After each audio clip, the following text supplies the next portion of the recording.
Selamat datang dan mendengarkan sebuah audiobook novel yang berjudul Istri Rasa Simpanan. Episode pertama, selamat mendengarkan. Tidak, dia anakku, aku yang melahirkannya. Mas tidak boleh mengambilnya begitu saja. Dia anakku, aku bahkan belum melihatnya. Terdengar isak tangis Padma Pramudita memenuhi ruangan. Wanita berusia 20 tahun itu histeris mencari bayi yang diambil tanpa sepengetahuannya. Hatinya hancur ketika sang suami mengambil bayi yang baru ia lahirkan beberapa jam yang lalu. "Kembalikan bayiku!" ratap Padma sembari terus menangis. Ia memegangi dadanya yang terasa sesak. Wanita itu ingin melihat bayinya. Bayi yang selama 9 bulan ini ada di dalam rahimnya. Terlalu kejam bila ia harus dipisahkan dengan bayinya yang baru lahir itu, apalagi ia belum melihatnya sama sekali. Sementara itu, sang suami, Guntur Gumilang, hanya diam tak berkutik. Pernikahannya dengan Padma sangat ditentang oleh keluarga besarnya, tapi begitu Padma melahirkan, sang mama malah mengambil bayi mereka.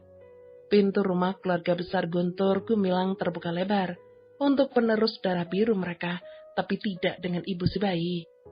Nyonya Gumilang sangat membenci Padma, sebuah benci yang sudah mengakar. Ia tidak sudi. Putra sematawayang, sang penerus Indago Group tersebut memiliki istri dari kalangan bawah, rakyat jelata yang tidak berkasta, hanya kaum rendahan. Iya, Padma hanya seorang anak dari pembantu di rumah keluarga konglomerat tersebut. Mau ditaruh mana muka Nyonya Gumilang yang terhormat itu? Bila publik sampai tahu bahwa ia memiliki menantu anak babu. Astaga, mimpi saja tidak mau. Bagi nyonya terhormat tersebut, bibit, bebet, dan bobot is number one. Nomor wahid, nomor uno, nomor satu. Jangan mimpi Padma bisa masuk dalam keluarga tersebut, tidak akan. Sampai mati pun, ibu dari Guntur tersebut tidak akan memberi restu. Bahkan sampai sekarang, meski sudah menikah, Padma tidak memiliki buku nikah. Karena Guntur baru menikahi wanita itu secara agama, hanya berani nikah siri. Bukan karena pria itu tidak cinta. Guntur bisa saja menikahi Padma secara resmi kapanpun ia mau. Hanya saja, Nyonya Gumilang mengancam akan menghancurkan Padma serta keluarganya.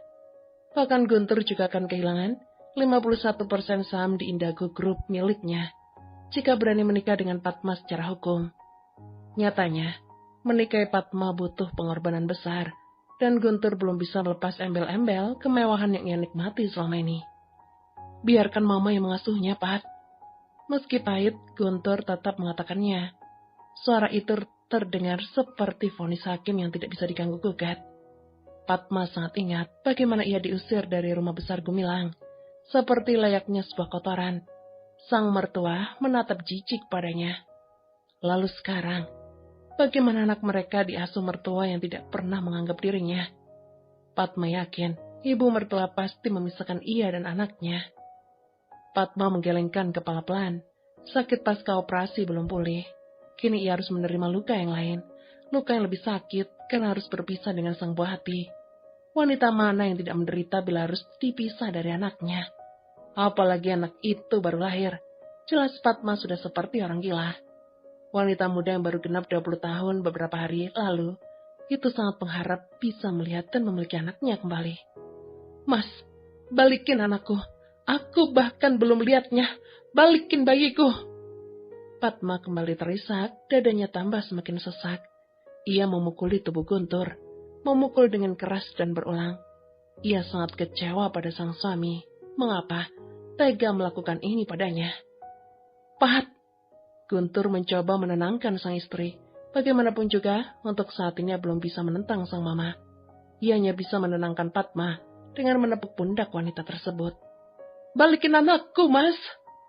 Pukulan Padma yang semula keras dan cepat perlahan melemah. Padma!" teriak Guntur. Ketika melihat Padma memejamkan mata dan jatuh pingsan, wanita itu terkulai di atas ranjang rumah sakit. Padma yang baru melahirkan itu jiwanya masih terguncang, dipisahkan dengan sang anak, membuat Padma tidak sanggup menghadapi kenyataan lagi. Hatinya carut marut, hancur berkeping-keping. Nyatanya cinta tidak seindah bayangan Padma selama ini. Impian hidup bahagia bersama pria yang ia cintai setulus hati ternyata hanya semu. Khayalan tak bertepi, hanya impian yang menyilaukan dan membuat ia lupa dengan kenyataan. Mereka berbeda kasta. Cinta, pria, kaya, dan wanita miskin hanya ada di dongeng belaka. Cinderella hanya ada dalam cerita. Di dunia nyata, semua hanya bualan. Terlalu banyak yang menentang cinta si miskin. Kini Padma harus membayarnya. Ia harus berpisah dengan buah hatinya karena berani jatuh cinta pada anak majikan ibunya. Padma! Guntur menepuk pipi istrinya, mengoles minyak angin di area hidung wanita tersebut. Pria itu mencoba membuat Padma sadar kembali. Bangun, Pad! Guntur terus menepuk pipi Padma. Pad, buka matamu, Pad! Sambung Guntur yang mulai panik. Terdengar derap langkah yang semakin mendekat.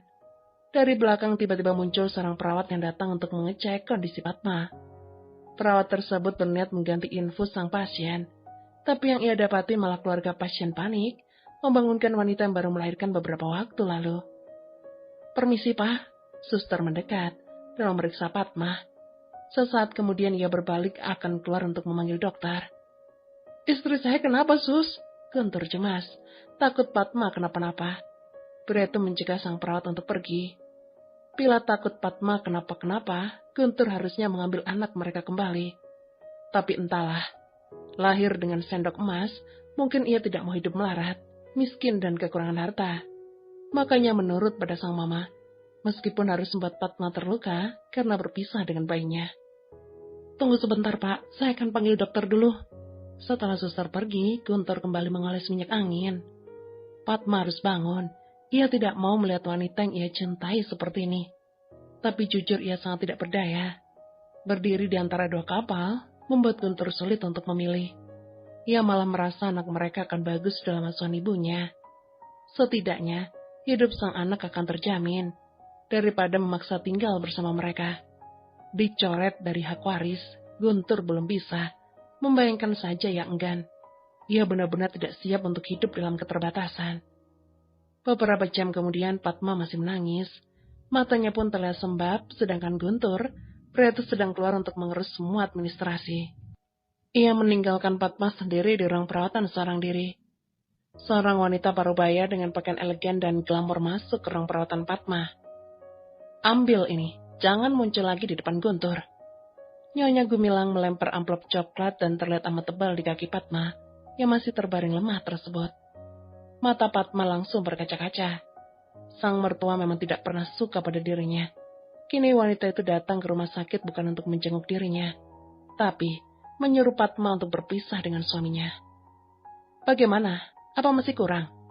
Sindir nyonya kaya raya itu dengan kasar. Mak, suara Padma terdengar serak memanggil mertuanya.